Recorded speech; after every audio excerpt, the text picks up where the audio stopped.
ಯಾವ ಭೀತಿ ಇಡೀ ಪ್ರಪಂಚಕ್ಕೆ ಕಾಡುತ್ತಾ ಇತ್ತು ಅದರ ಒಂದಿಷ್ಟು ಸೂಚನೆಗಳು ಕಾಣಿಸಿಕೊಳ್ಳೋಕೆ ಶುರುವಾಗಿದೆ. ಪಶ್ಚಿಮ ಏಷ್ಯಾದಲ್ಲಿ ಕೆಂಡದ ಮಳೆ ಆಗ್ತಾ ಇದೆ ಅಂತಂದ್ರೆ ಕ್ಷಿಪಣಿಗಳು ದಾಳಿಗಳು ಪ್ರಾಂತೀಯ ಕದನದ ಅಂಚನ್ನು ತಲುಪಿದೆ. ಹಿಜ್ಬುಲ್ಲಾ ಹಮಾಸ್ ಸಂಘಟನೆಯ ಉಗ್ರ ನಾಯಕರನ್ನ ಬಲಿ ಪಡೆದ ಇಸ್ರೇಲ್ ಮೇಲೆ ಇರಾನ್ ಪ್ರತೀಕಾರದ ದಾಳಿ ನಡೆಸಿರೋದಿದು. ಕಳೆದ ರಾತ್ರಿ ಟೆಲ್ ಅವೀವ್ ಮತ್ತು ಜೆರುಸಲಂ ನಗರಗಳ ಮೇಲೆ ಕ್ಷಿಪಣಿಗಳ ಮಳೆಯನ್ನ ಇರಾನ್ ಸುರಿಸಿರೋದು. ಏಕಧಾಟಿಯಲ್ಲಿ ಬರೋಬ್ಬರಿ 180 ಕ್ಷಿಪಣಿಯನ್ನು ಹಾರಿಸಿದೆ. ಇರಾನ್ನಿಂದ ಹಾರಿಸಿದ ಬ್ಯಾಲಿಸ್ಟಿಕ್ ಕ್ಷಿಪಣಿಗಳು ಕೇವಲ 12 ನಿಮಿಷದಲ್ಲಿ ಇಸ್ರೇಲ್ ಅನ್ನ ಪ್ರವೇಶಿಸಿದೆ. ಇವುಗಳಲ್ಲಿ ಬಹುತೇಕ ಕ್ಷಿಪಣಿಗಳಿಗೆ ಅಮೆರಿಕ ನೆರವಿನಿಂದ ಇಸ್ರೇಲ್ ತಡೆ ಒಡ್ಡಿದೆ. ಮತ್ತೆ ಕೆಲವು ಕ್ಷಿಪಣಿಗಳು ಇಸ್ರೇಲ್ ನಗರಗಳನ್ನ ತಲುಪಿವೆ. ಕೆಲವರು ಗಾಯಗೊಂಡಿದ್ದಾರೆ. ಪ್ರಾಣಹಾನಿಯ ಬಗ್ಗೆ ಯಾವುದೇ ಇನ್ನೂ ವರದಿ ಆಗಿಲ್ಲ. ಕ್ಷಿಪಣಿಗಳು ತೂರಿ ಬರ್ತಾನೆ ಇದೆ. ಇಸ್ರೇಲ್ನ ಎಲ್ಲೆಡೆಯೂ ಕೂಡ ಸೈರನ್ ಮೊಳಗಿದ್ವು. ಹೀಗಾಗಿ ಎಲ್ಲರೂ ಕೂಡ ಬಂಕರ್ನಲ್ಲಿ ಆಶ್ರಯ ಪಡೆದ್ರು. ಕೆಲವರು ರಸ್ತೆ ಪಕ್ಕ ಕುಳಿತು ಬಚಾವಾದ್ರು. ಇಸ್ರೇಲ್ ಮೇಲೆ ಕ್ಷಿಪಣಿಗಳು ಹಾರಿದ್ದನ್ನು ನೋಡಿ ಗಾಜಾದಲ್ಲಿರುವಂತಹ ಜನ ಸಂಭ್ರಮಿಸಿದ್ದಾರೆ. ಕಾರಣ ಅವರಿಗೆ ಕೋಪ ಇರೋದು ಇಸ್ರೇಲ್ ಮೇಲೆ. ಇದಕ್ಕೆ ಸಂಬಂಧಿಸಿದ ವಿಡಿಯೋಗಳು ಈಗ ವೈರಲ್ ಆಗಿವೆ. ಇದರ ಮಧ್ಯೆ ಇಸ್ರೇಲ್ನ ಜಫಾದಲ್ಲಿ 2 ಬಂದೂಕುದಾರಿಗಳು ನಡೆಸಿದ ಗುಂಡಿನ ದಾಳಿಯಲ್ಲಿ 6 ಯಹೂದಿಗಳು ಬಲಿಯಾಗಿದ್ದಾರೆ. 16 ಮಂದಿ ಗಾಯಗೊಂಡಿದ್ದಾರೆ. ಅತ್ತ ಡೆನ್ಮಾರ್ಕ್ನಲ್ಲಿ ಇಸ್ರೇಲ್ ರಾಯಭಾರ ಕಚೇರಿ ಬಳಿಯ 2 ಸ್ಫೋಟ ಸಂಭವಿಸಿವೆ. ಅದೃಷ್ಟವಶಾತ್ ಸಾವು ನೋವಲ್ಲಿ ಉಂಟಾಗಿಲ್ಲ. ಪೊಲೀಸರು ಫುಲ್ ಅಲರ್ಟ್ ಆಗಿದ್ದಾರೆ. ಒಂದು ಕಡೆಗೆ ಇಸ್ರೇಲ್ಗೆ ಅಮೆರಿಕ ಸಪೋರ್ಟ್ ನಿಂತ್ಕೊಳ್ತಾ ಇದ್ರೆ, ಇರಾನ್ಗೆ ಆ ಕಡೆಗೆ ರಷ್ಯಾ ಸಪೋರ್ಟ್ಗೆ ನಿಂತ್ಕೊಳ್ತಾ ಇದೆ.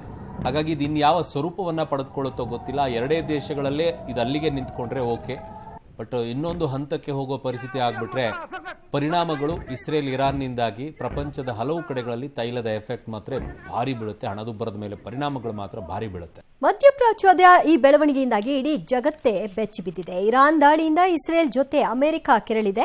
ಮಂಗಳವಾರ ರಾತ್ರಿ ನಡೆದ ದಾಳಿಗಳಿಗೆ ಪ್ರತಿಕಾರ ದಾಳಿಗಳನ್ನು ನಡೆಸದೆ ಬಿಡಲ್ಲ, ನಿಮಗೆ ರಿಟರ್ನ್ ಗಿಫ್ಟ್ ಫಿಕ್ಸ್ ಅಂತ ಇಸ್ರೇಲ್ ಶಪಥ ಮಾಡಿದೆ. ಇಸ್ರೇಲ್ ಮೇಲೆ ಇರಾನ್ ದಾಳಿ ಅಸಮರ್ಥನೀಯ.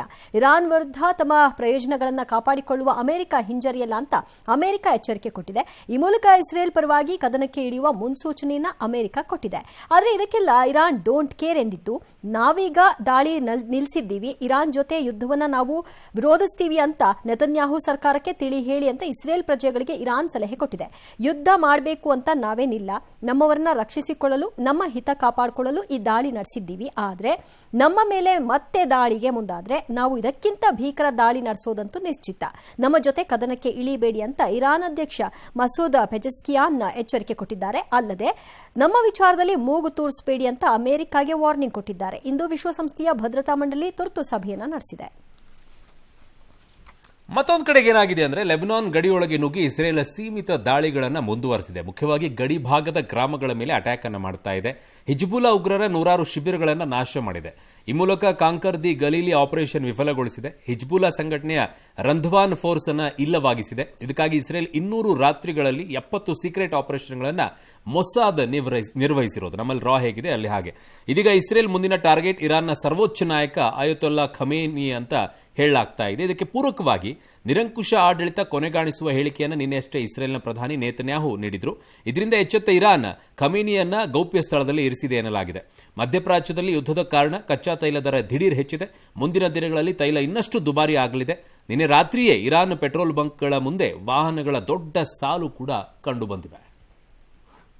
ಮಧ್ಯಪ್ರಾಚ್ಯದಲ್ಲಿ ನಡೆದಿರುವ ಸಂಘರ್ಷದ ಬಗ್ಗೆ ಭಾರತ ಕಳವಳವನ್ನು ವ್ಯಕ್ತಪಡಿಸಿದೆ. ಭಾರತ ಕೇವಲ ಇರಾನ್ ಇಸ್ರೇಲ್ ಯುದ್ಧದ ಬಗ್ಗೆ ಕಳವಳ ಹೊಂದಿಲ್ಲ, ಲೆಬನಾನ್ನ ಹೌತಿ ಕೆಂಪು ಸಮುದ್ರದಲ್ಲಿ ನಡೆಯೋ ಯಾವುದೇ ಸಂಘರ್ಷ ವಿಸ್ತರಣೆ ಆಗ್ತಿರುವಂತಹ ಬಗ್ಗೆ ನಮಗೆ ಆತಂಕ ಇದೆ ಅಂತ ವಿದೇಶಾಂಗ ಸಚಿವ ಜೈಶಂಕರ್ ಹೇಳಿದ್ದಾರೆ. ದಾಳಿಗಳು ಮಾನವೀಯ ನೆಲೆಯಲ್ಲಿರಬೇಕು, ಚರ್ಚೆ ಮೂಲಕ ಘರ್ಷಣೆ ತಪ್ಪಿಸಿಕೊಳ್ಳಬಹುದು ಎಂದಿದ್ದಾರೆ. ಇನ್ನು ಇಸ್ರೇಲ್ ಇರಾನ್ನಲ್ಲಿ ಭಾರತೀಯರಿಗೆ ವಿದೇಶಾಂಗ ಸಚಿವಾಲಯ ಮಾರ್ಗಸೂಚಿಯನ್ನು ಪ್ರಕಟಿಸಿದೆ.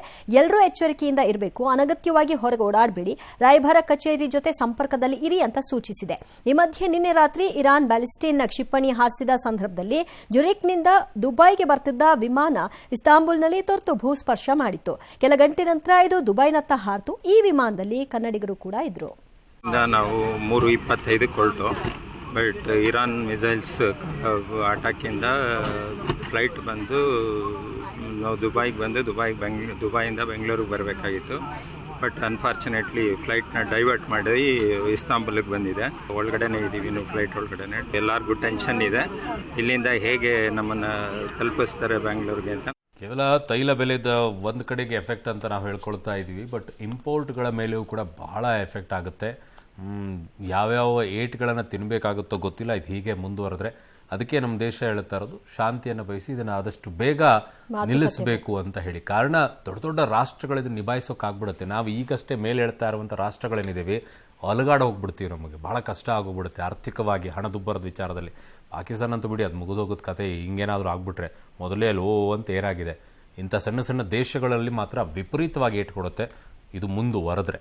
ಇನ್ನು ಇತ್ತೀಚೆಗೆ ಬೆಂಗಳೂರಿನ ಗಾಳಿ ಆಂಜನೇಯ ದೇವಾಲಯದಲ್ಲಿ ಸಿಬ್ಬಂದಿಯ ಹುಂಡಿ ಹಣ ಎಣಿಕೆ ವೇಳೆ ದುಡ್ಡು ಎಗರಿಸುವ ವಿಡಿಯೋ ವೈರಲ್ ಆಗಿತ್ತು. ಅಲ್ಲದೆ ದೇವಾಲಯದಲ್ಲಿ ಡಿಜಿಟಲ್ ರೂಪದಲ್ಲಿ ಭಕ್ತರು ನೀಡುವ ಕಾಣಿಕೆ ಸ್ವೀಕರಿಸಲು ಹಾಕಿದ QR ಕೋಡ್ ಅರ್ಚಕನ ವೈಯಕ್ತಿಕ ಖಾತೆಯದ್ದಾಗಿತ್ತು. ಈ ಬಗ್ಗೆ ಬ್ಯಾಟರಾಯನಪುರ ಠಾಣೆಯಲ್ಲಿ ದೂರು ದಾಖಲಾಗಿತ್ತು. ಟ್ರಸ್ಟಿಗಳು ಮತ್ತು ಅರ್ಚಕರ ವಿರುದ್ಧ FIR ದಾಖಲಾಗಿದೆ. ಈ ಅಕ್ರಮ ಬಯಲಿಗೆ ಬರುತ್ತಲೇ ಸರ್ಕಾರ ಎಚ್ಚೆತ್ತಿದ್ದು ಗಾಳಿ ಆಂಜನೇಯ ದೇಗುಲವನ್ನು ಮುಜರಾಯಿ ಇಲಾಖೆ ವ್ಯಾಪ್ತಿಗೆ ಪಡೆಯೋದಕ್ಕೆ ಮುಂದಾಗಿದೆ. ಈ ಸಂಬಂಧ ದೇಗುಲ ಆಡಳಿತ ಮಂಡಳಿಗೆ ಮುಜರಾಯಿ ಇಲಾಖೆ ನೋಟಿಸ್ ನೀಡಿ ಉತ್ತರ ಕೊಡಿ ಅಂತ ಹೇಳಿದೆ. ತಿರುಪತಿ ತಿರುಮಲ ಲಡ್ಡು ವಿವಾದ ಹಿನ್ನೆಲೆಯಲ್ಲಿ 11 ದಿನಗಳ ಪ್ರಾಯಶ್ಚಿತ ದೀಕ್ಷೆ ನಡೆಸಿದ ಆಂಧ್ರ DCM ಪವನ್ ಕಲ್ಯಾಣ್ ಇಂದು ತಿರುಪತಿ ತಿಮ್ಮಪ್ಪನ ದರ್ಶನ ಮಾಡಿದ ನಂತರ ಪ್ರಾಯಶ್ಚಿತ ದೀಕ್ಷೆಯನ್ನ ಕೈಬಿಟ್ಟಿದ್ದಾರೆ. ವೆಂಗಮಾಂಬ ಅನ್ನಛತ್ರಕ್ಕೆ ತೆರಳಿ ಊಟ ಮಾಡಿದ್ದಾರೆ. ದೇವಸ್ಥಾನಕ್ಕೆ ತೆರಳುವ ಮುನ್ನ ಕ್ರೈಸ್ತ ಧರ್ಮೀಯರಾದ ಪವನ್ ಕಲ್ಯಾಣ್ ಅವರ ಕಿರಿಯ ಪುತ್ರಿ ಪೊಲೆನಾ ಅಂಜುನಾ ತಮಗೆ ವೆಂಕಟೇಶ್ವರ ಸ್ವಾಮಿಯಲ್ಲಿ ನಂಬಿಕೆ ಇದೆ ಅಂತ ಫೇತ್ ಡಿಕ್ಲರೇಷನ್ ನೀಡಿದ್ರು. ಪೊಲೆನಾ ಅಪ್ರಾಪ್ತರಾಗಿರುವ ಕಾರಣ ತಂದೆ ಪವನ್ ಕಲ್ಯಾಣ್ ಕೂಡ ಸಹಿ ಹಾಕಿದ್ರು. ಇತ್ತೀಚೆಗೆ ತಿರುಪತಿಗೆ ಹೊರಟಿದ್ದ ಮಾಜಿ CM ಜಗನ್ ಫೇತ್ ಡಿಕ್ಲರೇಷನ್ ಕೊಡಬೇಕು ಅಂತ ತೆಲುಗು ದೇಶಂ, BJP, ಜನಸೇನಾ ಪಕ್ಷಗಳು ಬಿಗಿ ಪಟ್ಟನ್ನ ಹಿಡಿದಿದ್ವು. ಹೀಗಾಗಿ ಇವತ್ತು ಪವನ್ ಕಲ್ಯಾಣ್ ಪುತ್ರಿ ನೀಡಿದ ಡಿಕ್ಲರೇಷನ್ ಎಲ್ಲರ ಗಮನ ಸೆಳೀತು. ಇನ್ನೊಬ್ಬರು ಹೇಳೋರು ಅವ್ರಿಗೂ ಪಾಲನೆ ಮಾಡಿದಾರಲ್ಲ ಅಲ್ವಾ, ಗುಡ್ ಅನ್ಸುತ್ತೆ. ಇನ್ನು ಟಾಲಿವುಡ್ ನಟ ನಾಗಚೈತನ್ಯ ಮತ್ತು ಸಮಂತ ದಾಂಪತ್ಯ ಮುರಿದು ಬೀಳೋಕೆ BRS ಮುಖಂಡ KTR ಅವರೇ ಕಾರಣ ಅಂತ ಸಚಿವೆ ಕೊಂಡಾ ಸುರೇಖಾ ಸ್ಫೋಟಕ ಆರೋಪ ಮಾಡಿದ್ದಾರೆ. ಇನ್ನೊಬ್ಬರ ಜೀವನದಲ್ಲಿ ಇವರೇನು ಕಡ್ಡಿ ಅಲ್ಲಾಡಿಸೋದು? KTR ಬಳಿ ಹೋಗ್ಲಿಲ್ಲ ಅಂದ್ರೆ ಮನೆಯಲ್ಲಿ ಇರುವಂತಿಲ್ಲ ಅಂತ ಸುಮಂತಾಗೆ ನಟ ನಾಗಾರ್ಜುನ್ ಬೆದರಿಕೆ ಹಾಕಿದ್ರು ಅಂತಾನೂ ಆಪಾದಿಸಿದ್ದಾರೆ.